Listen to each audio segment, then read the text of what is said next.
This is Macon, Georgia. And this morning, it's not unusual for us to have several nationalities worshiping together. But let me tell you something, just 20 years ago, that wasn't the case. When I came here and pastored about 18 years ago, 15 years ago, my church I pastored was one of the few churches that people from different nationalities and different races worshiped in and were treated equally.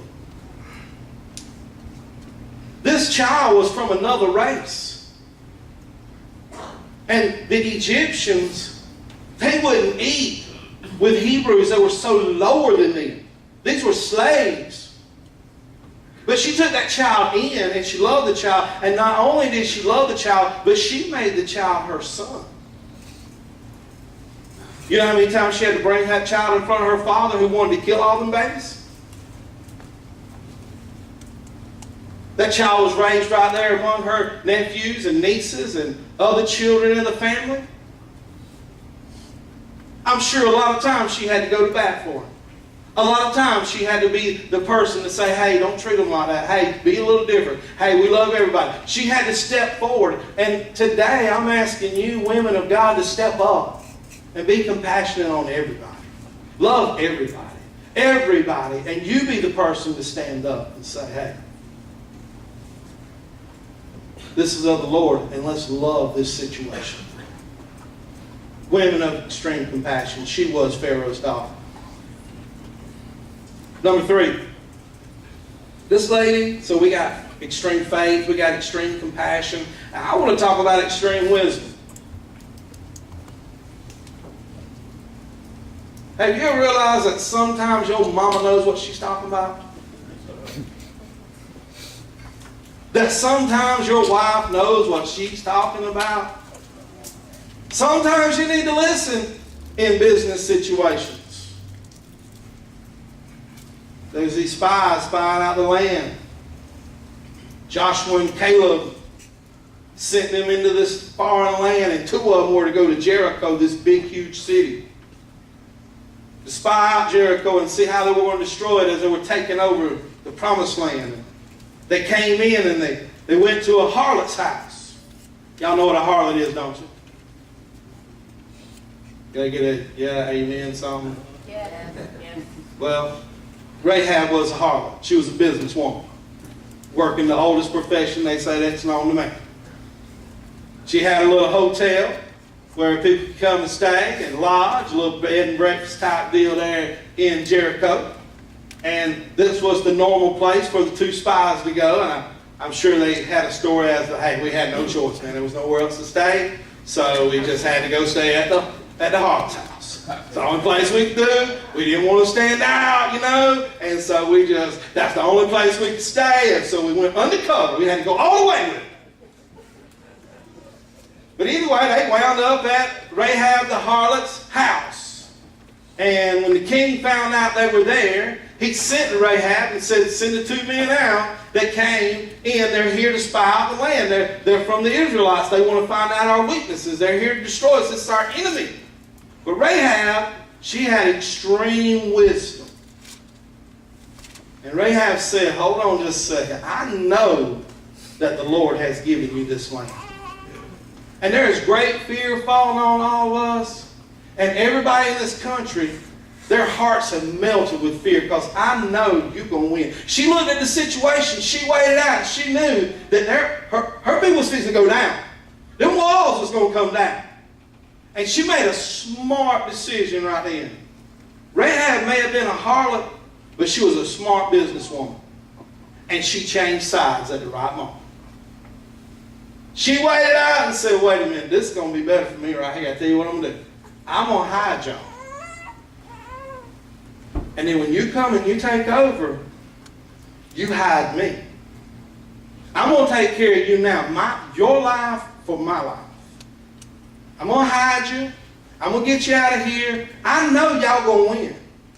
That's like some of y'all do good right now to change from Georgia Bulldogs to the Florida Gators. You do good right now. Go ahead and change now. Go ahead, before it gets ugly, go ahead and change up now.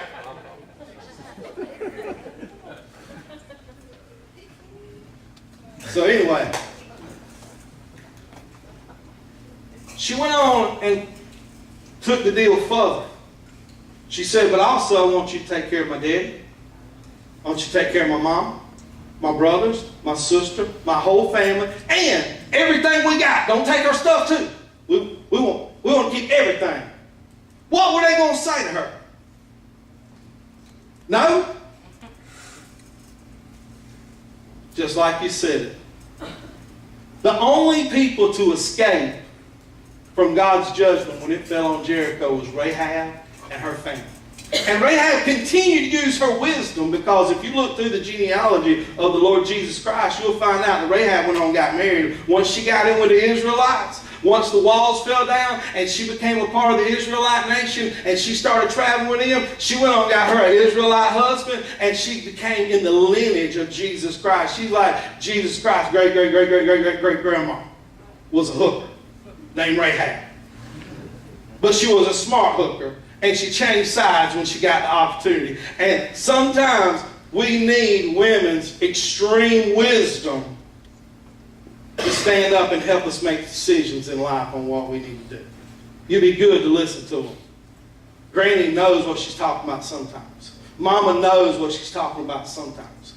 And it'd be good for you to listen to the people around you. Women of extreme wisdom. We need extreme wisdom in extreme times. Number 4. I want to talk to you about a lady who had extreme, and let me give you a definition of extremes. It's existing at a very high degree. It's exaggerated lengths. It's exceeding the ordinary, exceeding the usual. This woman was a Canaanite woman. We don't know her name either. Jesus was trying to get away from all the mobs in Galilee, so he went up to another region. Went up to the Mediterranean northern coast where the Canaanite people lived, the Philistine people. Get away from everybody that knew who he was. Just get a couple days break. You ever need a couple days break? He just went where nobody knew him. He was there. But this one woman figured out who he was. So she starts walking behind him. She had a child that was severely demon-possessed. She started walking beside Jesus and screaming out to him, "Help me! Help me! Have mercy on me! Give me some help! I got this child and I can't do nothing with it." But Jesus wouldn't answer her back. He just kept walking. He totally ignored her. Till his disciples came to him and they said, "Look here, man. You got to do something with this woman. Tell her to go on, leave us alone. She won't quit following. She won't quit hollering. She just keeping on and on. Do something with her."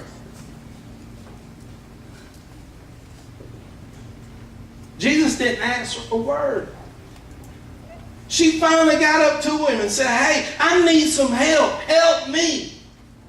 He said, "Look, lady, it's not meant to give the bread for the children to dogs." Now, at that point, how many of y'all ladies would have freaked out? If he called you a dog, first he wouldn't answer you, and then when he did answer you, he said you was a dog. What would you have done? I know what some of y'all have done. Y'all used some extreme violent tactics on me. But this lady was smart. This lady had some sense. She used extreme humility because she needed to get her child healed. So she humbled herself. And she said, "Yes, Lord." And began to worship him. "Yes, Lord, that's true. You shouldn't give the bread of the children to dogs. But the little puppies, they can't eat crumbs that fall from the table. And all I need right now is a little crumb from you." When Jesus heard her and saw her, he said, "Such a great faith as you have, whatever you want, you got." And her child became healed from that moment. Sometimes, women of God, you've got to exercise extreme humility if you want to keep your family together. If you want to keep your life together. If you want to heal the people around you. If you want to help the people around you. Sometimes you just got to humble yourself down. You got to say, "Okay." You got to pray about it some more. You got to watch that mouth, because women will have extreme vocabularies. Sometimes you have to shut that vocabulary down and be extremely like... Sometimes I see Sheila, I know she wants to say something. Most times she does, but she wants to say more. And whoever invented texting, they need to shut that junk down. Now a woman can talk all she wants to, and there's nothing you can do about it. Y'all, how many guys know what I'm talking about? You get those texts, man. They just keep going and going and going and going and going and going and going. I'm like, doggone, boom, my phone just blew up. I can't even text back because she can text faster than me.